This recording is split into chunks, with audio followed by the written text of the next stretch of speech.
Shalom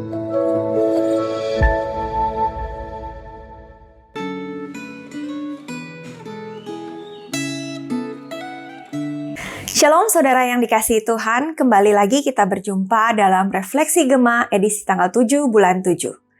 Bapak Ibu Saudara, mari kita siapkan Alkitab kita dan kita siapkan hati kita masuk di dalam doa. Terima kasih Tuhan Yesus untuk kesempatan baru yang masih Engkau berikan kepada kami. Kami boleh datang kembali ke hadapan-Mu. Kami rindu untuk membaca dan merenungkan firman-Mu. Diingatkan kembali oleh firman-Mu. Engkau mau berkati setiap kami, Engkau mau siapkan hati kami, sehingga kami boleh menerima firman-Mu dengan baik. Dan kami boleh melakukannya dalam hidup kami. Di dalam nama Tuhan Yesus kami berdoa. Amin. Saudara, mari kita buka Alkitab kita dari kitab Yehezkiel pasalnya yang ke-36. Saya ajak Bapak Ibu semua untuk boleh membaca keseluruhan bagian pasal ini sehingga mendapatkan gambaran yang lebih jelas. Tema kita hari ini adalah Tuhan memulihkan hati kita. Nah, Bapak Ibu Saudara, kalau kita punya anak yang pemberontak, yang suka membangkang, kira-kira respon kita bagaimana? Memberi dia nasihat, gak mempan. Kita marah-marah, mereka sengaja melakukan yang lebih parah. Lalu kira-kira saudara akan bagaimana? Mungkin ujung-ujungnya kita hanya akan bilang, ya udahlah terserah dia aja, gue udah bohwat gitu ya. Bapak Ibu Saudara, bangsa Israel seperti anak yang senang memberontak. Mereka terkenal sebagai bangsa yang keras kepala, senang bersungut-sungut. Selalu melanggar perintah Tuhan, menyimpang dari ketetapan Allah. Dan yang lebih parah, mereka menyembah berhala di bait Allah. Maka Allah pun murka dan Allah menghukum bangsa Israel. Mari bersama kita baca ayatnya yang ke-19. Aku menghamburkan mereka di antara bangsa-bangsa, sehingga mereka berserak-serak di semua negeri. Aku menghakimi mereka selaras dengan tingkah lakunya. Nah, Bapak Ibu, untuk setiap pelanggaran yang dilakukan akan ada hukumannya.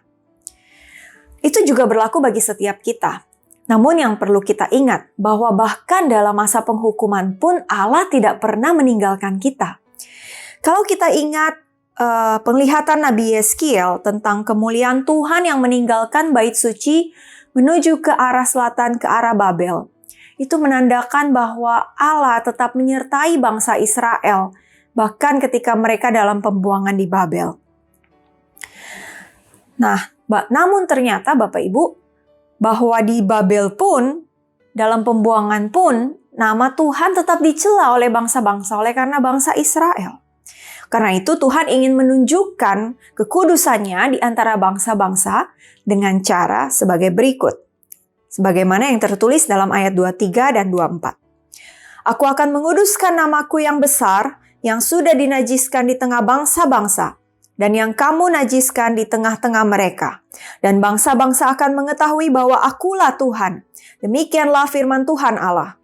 Manakala aku menunjukkan kekudusanku kepadamu di hadapan bangsa-bangsa. Aku akan menjemput kamu dari antara bangsa-bangsa dan mengumpulkan kamu dari semua negeri, dan akan membawa kamu kembali ke tanahmu. Jadi saudara, setelah menghukum bangsa Israel, Tuhan pun berjanji untuk kembali menghimpun umatnya dan membawa mereka kembali ke negeri mereka sendiri. Begitu besar kasih Tuhan, saudara. Tapi Tuhan tahu bahwa akan percuma kalau bangsa Israel dikembalikan begitu saja tanpa mengalami perubahan yang radikal. Oleh karena itu, Tuhan berjanji juga untuk mengubah hati mereka dan memberikan mereka hati yang baru. Kita baca di ayatnya yang ke-26. Kamu akan kuberikan hati yang baru dan roh yang baru di dalam batinmu. Dan aku akan menjauhkan dari tubuhmu hati yang keras dan kuberikan padamu hati yang taat. Rohku akan kuberikan diam di dalam batinmu, dan aku akan membuat kamu hidup menurut segala ketetapanku, dan tetap berpegang pada peraturan-peraturanku, dan melakukannya. Jadi Bapak Ibu, apa pelajaran yang kita dapat dari firman Tuhan hari ini? Yang pertama, bahwa Tuhan akan memberikan hukuman kepada siapa saja yang melanggar ketetapannya, termasuk kita. Jadi saudara, jangan lalu kita jadi pandang enteng. Nggak apa-apalah, kita lakuin dosa yang kecil-kecil. Toh Tuhan Maha Pengampun, Dia pasti akan mengampuni kita. Benar saudara, Tuhan Maha Pengampun. Tapi setiap dosa akan ada konsekuensinya. Setiap dosa akan mengalami penghakiman dan hukuman. Oleh karena itu saudara, mari kita berusaha untuk hidup sesuai dengan kehendak Tuhan dan menjauhi dosa. Yang kedua, bahwa Tuhan begitu mengasihi kita. Sekalipun kita terus-menerus menyakiti Dia, saudara, Tuhan terus mengampuni kita.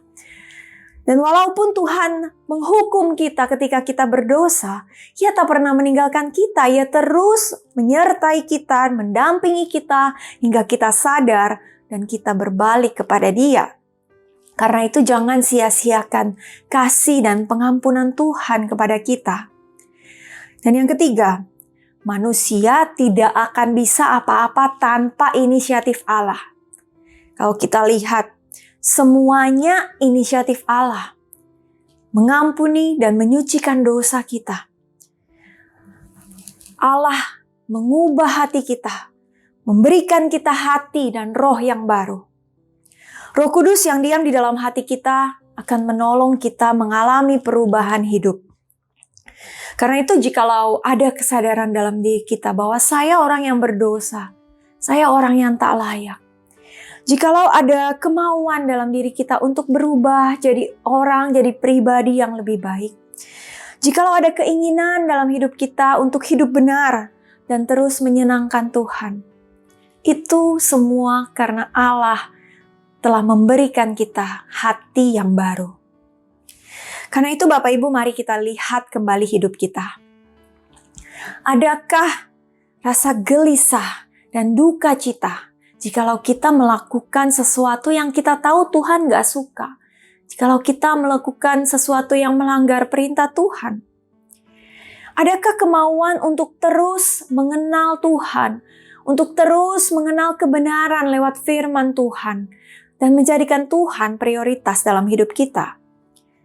Adakah keinginan untuk kita menjadi orang yang lebih baik? Untuk kita boleh menjadi teladan bagi orang-orang yang mungkin belum mengenal Tuhan? Untuk kita hidup benar agar tidak menjadi batu sandungan bagi orang lain? Jika ya, puji Tuhan.